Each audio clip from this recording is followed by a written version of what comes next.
One day after the Electoral College officially voted to select Joe Biden as the 46th president of the United States, a message from one of the most powerful people in the Republican Party. Senate Majority Leader Mitch McConnell acknowledging for the first time Joe Biden's election win during a speech on the Senate floor today.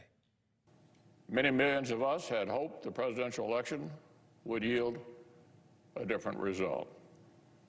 But our system of government has processes to determine who will be sworn in on January the 20th. The Electoral College has spoken.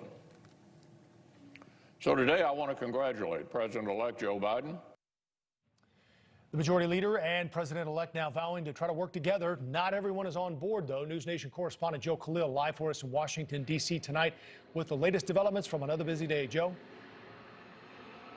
Yeah, Joe, since the election was called for Joe Biden, there has been this hesitancy among Republicans on Capitol Hill to acknowledge that victory. Now, in a typical year, that would be a norm, but there's been nothing typical and nothing normal about 2020. So here we are, and a lot of people had their eyes on the Electoral College, thinking that once those votes were cast, then Republicans would have to confront the reality that Joe Biden is, in fact, president-elect. Well, again, here we are, and that's been true for some, not for all.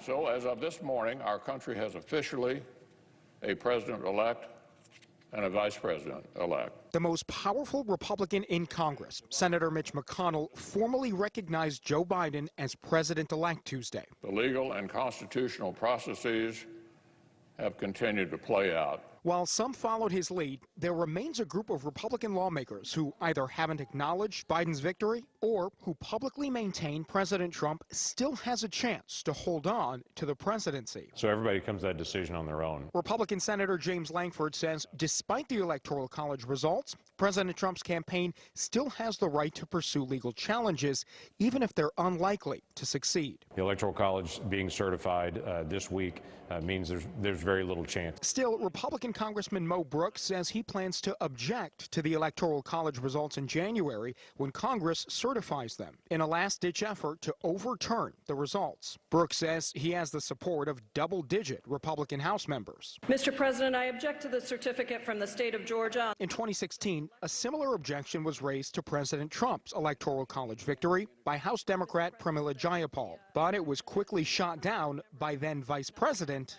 Joe Biden. It is over. It's horrifying, to be forthright. Voters have spoken. Democrat Congressman Dean Phillips says his Republican counterparts working to overturn the will of voters is concerning. To those who actually serve and have taken an oath to the Constitution and still wish to challenge it, gives me heartburn, heartache, and grave concern. Lawmakers aside, there was one more acknowledgement of the Electoral College vote from Senate Chaplain Barry Black in his opening prayer. We respect the conclusions of the Electoral College and ask you to bless President-elect Joseph Biden and Vice President-elect Kamala Harris.